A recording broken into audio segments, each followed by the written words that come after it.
Hello बच्चों, कैसे हो आप सब। आप सभी का स्वागत है एक बार फिर से हमारी इस यूट्यूब चैनल में। बच्चों, अभी हमने पिछली वीडियो में कुछ क्वेश्चंस सॉल्व कराए थे हमने cell the unit of life के, जो कि आपके एग्ज़ाम के लिए बहुत ज़्यादा हेल्पफुल थे। तो अभी भी कुछ क्वेश्चन जो रह गए हैं पार्ट 2 हम लेके आए हैं, तो ये भी क्वेश्चन ज़्यादा से ज़्यादा आप सॉल्व करें और काफ़ी ज़्यादा आपके एग्ज़ाम में हेल्प करने वाले हैं। तो बच्चों चलिए वीडियो को स्टार्ट करते हैं। तो बच्चों यहाँ पर जो आप क्वेश्चंस यहाँ पर आप जैसे कि देख सकते हैं, हम एकदम सिंपल क्वेश्चन लेके आ रहे हैं जो एज इट इज़ आपके एग्ज़ाम में आ सकते हैं। एकदम सिंपल क्वेश्चन आते हैं, ज़्यादा लेंदी क्वेश्चन वहाँ पर नहीं आते हैं।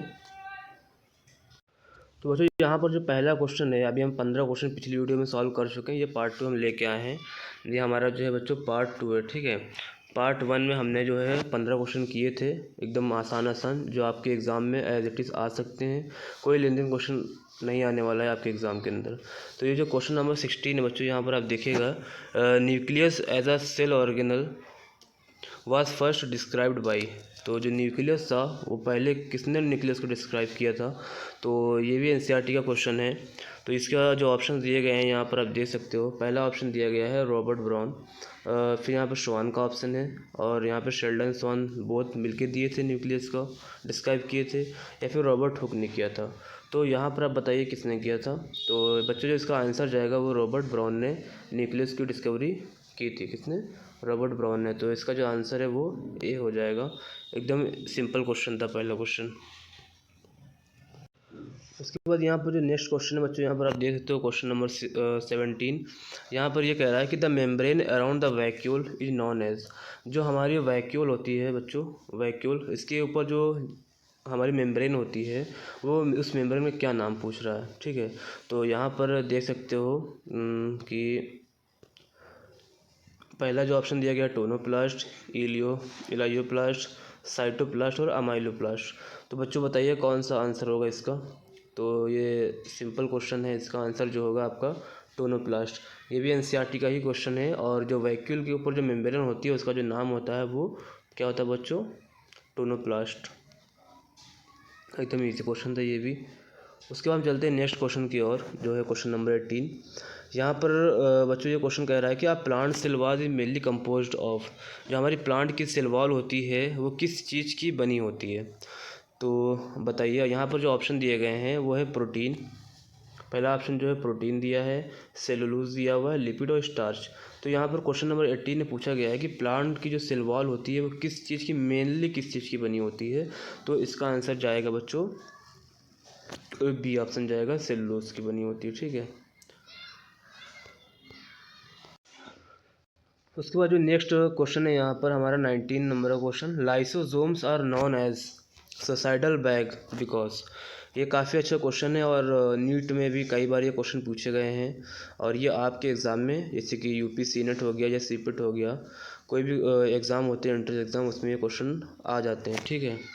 तो इसका जो ऑप्शन यहाँ पर दिए गए हैं वो आप पढ़ सकते हैं एक बार। पैरासिटिक एक्टिविटी, और प्रेजेंस ऑफ फूड वैक्यूल, और फिर दिया हाइड्रोलिटिक एक्टिविटी और कैटालिटिक एक्टिविटी। तो बच्चों जो लाइसोसोम होता है वो, उसको हम सोसाइडल बैग क्यों कहते हैं। पहली बात, लाइसोसोम को सोसाइडल बैग इसलिए नाम पड़ता है क्योंकि वो अपनी ही सेल को मार देता है। क्या करता है? अपनी ही सेल को डिस्ट्रॉय कर देता है, ठीक है। तो इसीलिए इसका जो क्या करता है, इसका जो नाम पड़ा वो सोसाइडल बैग पड़ गया।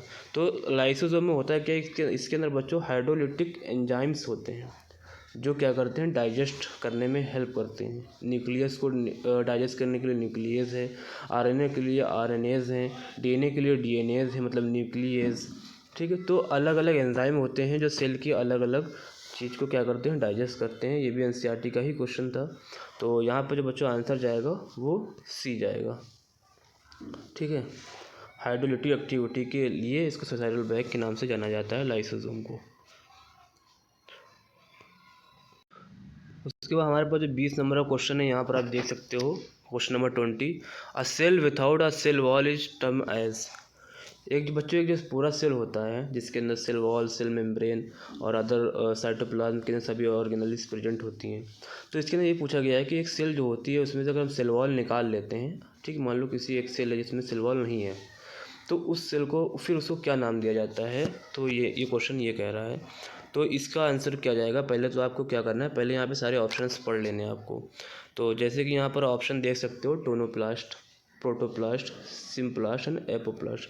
बच्चों अभी आपने पढ़ा कि टोनोप्लास्ट क्या होता है। टोनोप्लास्ट वैक्यूल के जो मेम्ब्रेन होती है उसको हम टोनोप्लास्ट कहते हैं वैक्यूल के अंदर, ठीक है। उसके बाद बच्चों यहाँ पर प्रोटोप्लास्ट, तो जहाँ पर जो आंसर जाएगा वो बी जाएगा, प्रोटोप्लास्ट। ऐसे ही आपको पहले एक ऑप्शन पढ़ना है फिर दूसरा ऑप्शन। प्रोटोप्लास्ट क्या होता है, जब हम एक सेल से जो कंप्लीट सेल होती है उसमें जब हम सेल वॉल को निकाल लेते हैं या सेल वॉल नहीं होती है तो उस सेल को जो हम नाम देते हैं वो प्रोटोप्लास्ट नाम देते हैं, प्रोटोप्लास्ट, ठीक है। उसके बाद हम चलते हैं नेक्स्ट क्वेश्चन की ओर। ये है क्वेश्चन नंबर 21, जिसके अंदर लिखा हुआ है बच्चों कि the cell is not applied for. एक जो सेल टर्म होता है ना वो किसके ऊपर हम अप्लाई नहीं करते हैं। तो पहले ऑप्शन पढ़ते हैं फिर हम बताते हैं आपको।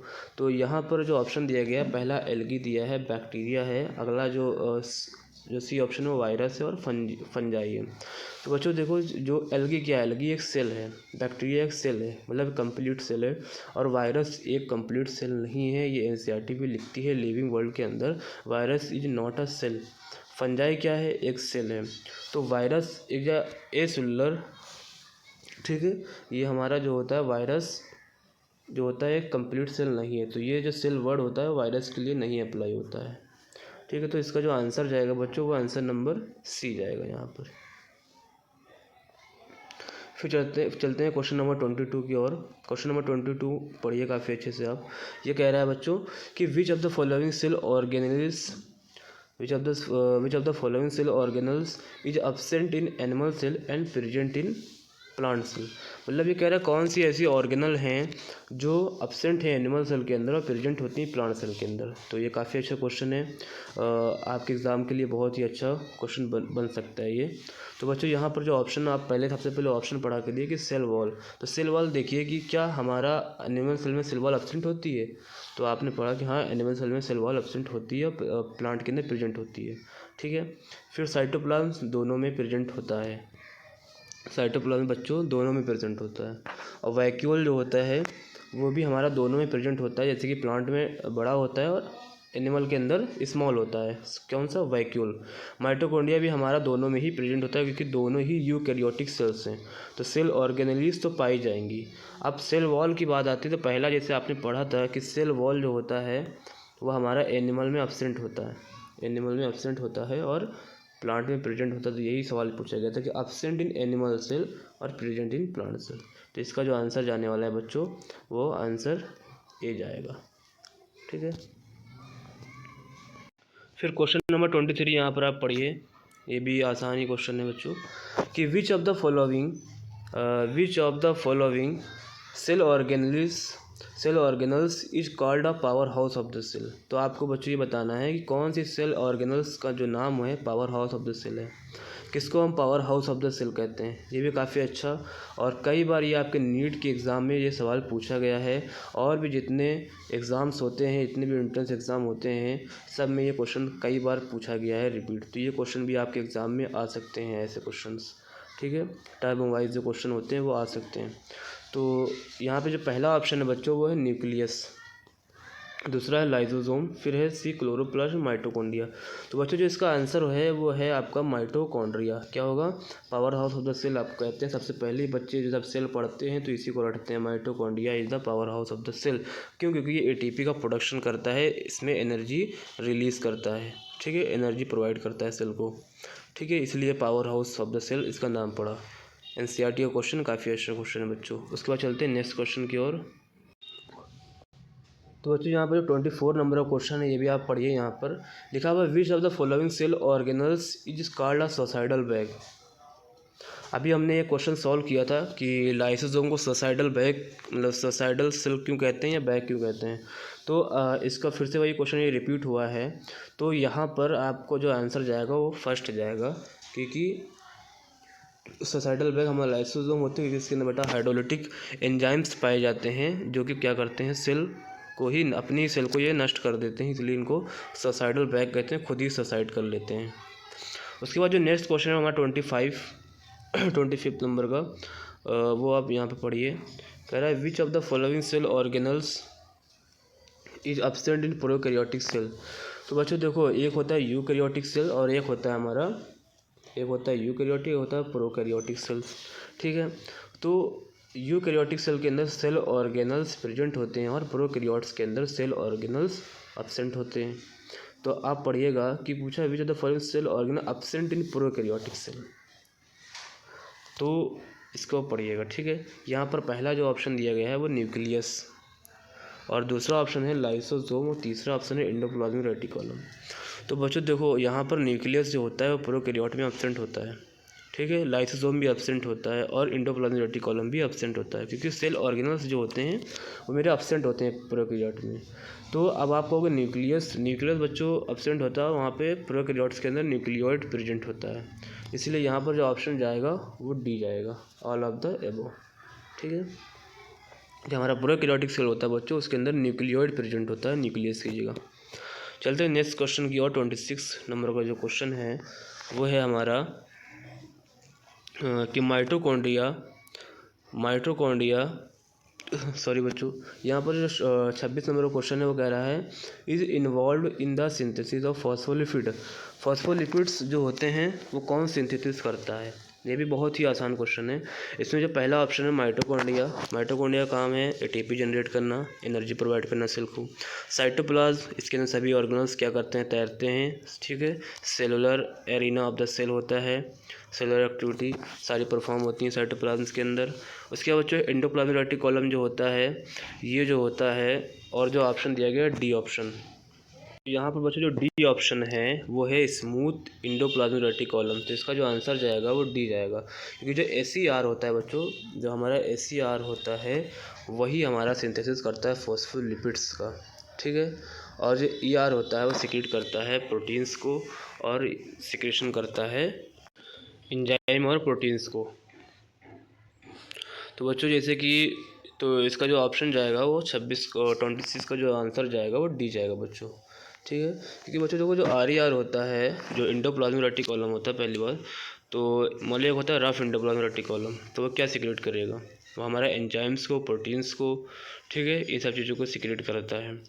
स्मूथ एंडोप्लाज्मिक रेटिकुलम जो बच्चों होता है वो हमारा फॉस्फोलिपिड को सिंथेसिस करता है, यहाँ पर सिंथेसिस, ये भी NCERT की लाइन है, आप पढ़िएगा तो आपको समझ में आएगा। उसके बाद क्वेश्चन नंबर 27 की ओर चलते हैं। क्वेश्चन नंबर 27 बच्चों यहाँ पे देखो क्या कह रहा है कि which of the following is a single membrane bound organelle. तो कौन सी ऐसी ऑर्गेनल है जो सिंगल मेम्ब्रेन है, मतलब सिंगल मेम्ब्रेन की बनी हुई है? तो ये पहला ऑप्शन है वैक्यूल, दूसरा ऑप्शन है गोल्गी बॉडी या गोल्गी एपार्टस, एंडोप्लाज्मिक रेटिकुलम, और डी वाला है all of the above.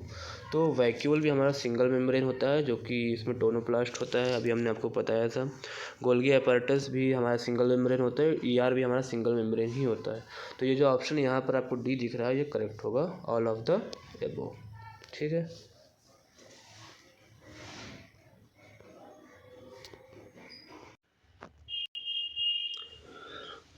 Question number 28 है बच्चों, यहाँ पर विच of the following is not a double membrane bound organelle.